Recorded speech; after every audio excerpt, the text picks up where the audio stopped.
আপুনি অলপ সময়ৰ বাবে চকুহাল মুদি দিয়ক আৰু কল্পনা কৰক আপোনাৰ চিনাকি আপোন চহৰৰ এক নতুন ৰূপৰ কথা। ভাবকচোন বসন্ত শুৱনি কৰা সেই কপৌবুলীয়া ৰঙেৰে যদি ভৰি পৰে চৌপাশ, বিল্ডিঙৰ দেৱালয়, দোকানৰ চাটাৰত, গলিৰ দেৱালে দেৱালে যদি বিয়পি পৰে এক মোহময় আভা। যিদৰে Jaipur pink city, Nagpur orange city, Jodhpur blue city নামেৰে পৰিচিত, ঠিক একেদৰেই গুৱাহাটীও প্ৰায় এক নতুন পৰিচয় লাভ কৰিবলৈ গৈ আছে।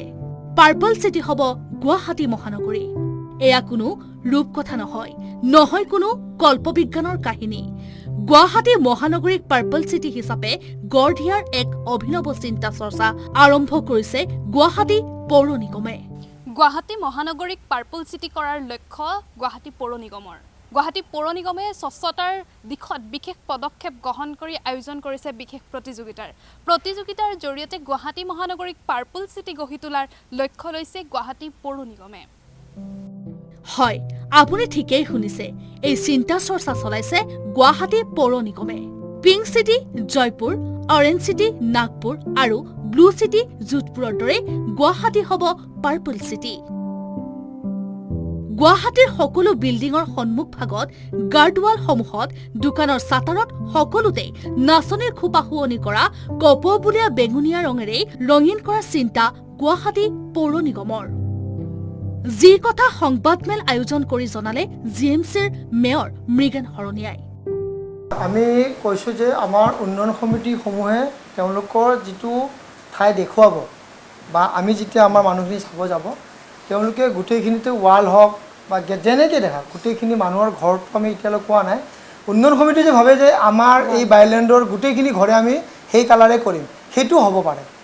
আৰু তেওঁলোকৰ সন্মুখত থকা কিছুমান উন্নয়ন সমিতিৰ বা সেই অঞ্চলত কিছুমান কমাৰ্চিয়েল দোকানো থাকে, চব থাকে, তেওঁ এই দোকানৰ সমূহৰখিনি যদি তেওঁলোকে সেই কালাৰ কৰি দিব পাৰে, সেইটো আমাৰ কাৰণে গ্ৰহণযোগ্য।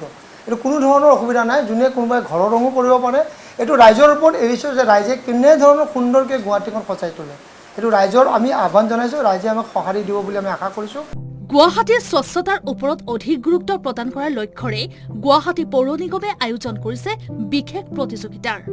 1 জুনৰ পৰা 15 জুনলৈ পঞ্জীয়ন কৰিব পাৰিব স্বচ্ছতা প্ৰতিযোগিতাত। পঞ্জীয়ন কৰা সমিতিসমূহৰ মাজত 1 জুলাইৰ পৰা 31 আগষ্টলৈ চলিব প্ৰতিযোগিতা। প্ৰতিযোগিতাত ফলাফলৰ মূল্যায়ন কৰি ঘোষণা কৰিব ফলাফল। উন্নয়ন সমিতিসমূহে তদাৰক কৰিব এই প্ৰতিযোগিতাৰ। প্ৰতিযোগীসকলে প্ৰতিযোগিতাৰ এলেকাত বিভিন্ন ক্ষেত্ৰত লাভ কৰিব বিশেষ নম্বৰ। ভিজা আৰু শুকান জাবৰ পৃথক কৰিলে 10 নম্বৰ। ড্ৰেইনত নিষ্কাশন, প্লাষ্টিক পেলোৱাত বাধা দিলে 10 নম্বৰ। প্লে কাৰ্ড লগাই মুকলি স্থানত জাবৰ পেলোৱাত বাধা দিলে পাব 10 নম্বৰ। আকৌ কপৌবুলীয়া ৰং ব্যৱহাৰ কৰিলে লাভ কৰিব 50 নম্বৰ। গুৱাহাটীখন স্বচ্ছ কৰি ৰখাৰ ক্ষেত্ৰত বা এক জন আন্দোলন, স্বচ্ছতাৰ ক্ষেত্ৰত এক জন আন্দোলন গঢ়ি তোলাৰ ক্ষেত্ৰত যোৱাকালি আমাৰ সাধাৰণ সভাত আমি আলোচনা কৰিছোঁ। সেই আলোচনা মৰ্মে আমি এই উন্নয়ন সমিতি, নাগৰিক সমিতি, মহিলা সমিতি, তেনে ক্লাব, সংঘ, বিভিন্ন ধৰণৰ অনুষ্ঠান প্ৰতিষ্ঠানে যদি স্বচ্ছতা কৰাৰ ক্ষেত্ৰত আমাক সহায় সহযোগ কৰে, সেইবাবে আমি তেওঁলোকৰ মাজত এটা প্ৰতিযোগিতা আমি অনুষ্ঠিত কৰাৰ কাৰণে এটা চিন্তা চৰ্চা আমি কৰিছোঁ। প্ৰতিযোগিতাত ফলাফল 10 ছেপ্টেম্বৰত ঘোষণা কৰাৰ লগতে প্ৰধানমন্ত্ৰীৰ জন্মদিনৰ দিনা বিতৰণ কৰিব পুৰস্কাৰ।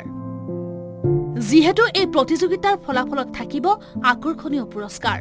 প্ৰথম পুৰস্কাৰ 3 লাখ টকা, দ্বিতীয় পুৰস্কাৰ 2 লাখ টকা, তৃতীয় পুৰস্কাৰ 1 লাখ টকা, লগতে থাকিব অন্যান্য পুৰস্কাৰো। প্ৰথম পুৰস্কাৰ হিচাপে আমি সেই উন্নয়ন সমিতিক বা সেই নাগৰিক সমিতিক বা সেই সংঘ বা সেই মহিলা সমিতিক 3 লাখ টকাৰ লগতে মানপত্ৰ দিয়াৰ ক্ষেত্ৰত আমি ব্যৱস্থা আমি গ্ৰহণ কৰিম। ইয়াৰ লগে দ্বিতীয়টো আমি 2 লাখ টকাকৈ দিয়াৰ ব্যৱস্থা গ্ৰহণ কৰিম আৰু তৃতীয়টো আমি 1 লাখ টকাকৈ দিয়াৰ ব্যৱস্থা কৰিম। আৰু যিসকলে অংশগ্ৰহণ কৰে তেওঁলোক সকলোকে আমি এটা প্ৰমাণপত্ৰ হওক বা চাৰ্টিফিকেশ্যন হওক তেনেধৰণে আমি দিয়াৰ ক্ষেত্ৰত তেওঁলোকক আমি কৰিম। ইয়াৰ লগে লগে আমি চতুৰ্থ আমি নিচুকনি বঁটা হিচাপে আমি প্ৰায় 3টা অনুষ্ঠানক তেওঁলোকক 50,000 আমি পুৰস্কৃত কৰাৰ কাৰণে ব্যৱস্থা গ্ৰহণ কৰিম।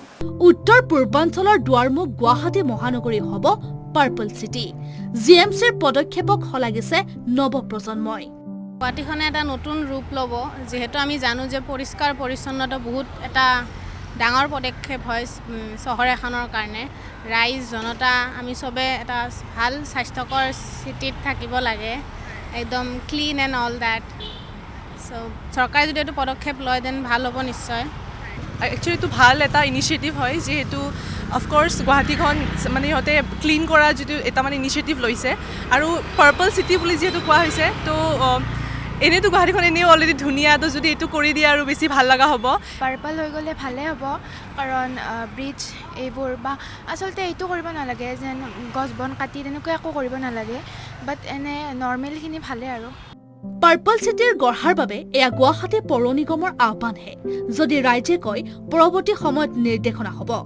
বৰ্তমান এইটো প্ৰতিযোগিতাৰ অংশৰ জৰিয়তে গুৱাহাটীক পাৰ্পল চিটি কৰাৰ লক্ষ্য গুৱাহাটী পৌৰ নিগমৰ। গুৱাহাটীৰ পৰা কিংকৰৰ সহযোগত দিব্যলক্ষ্মী সেনাপতিৰ ৰিপৰ্ট, আছাম টক্স।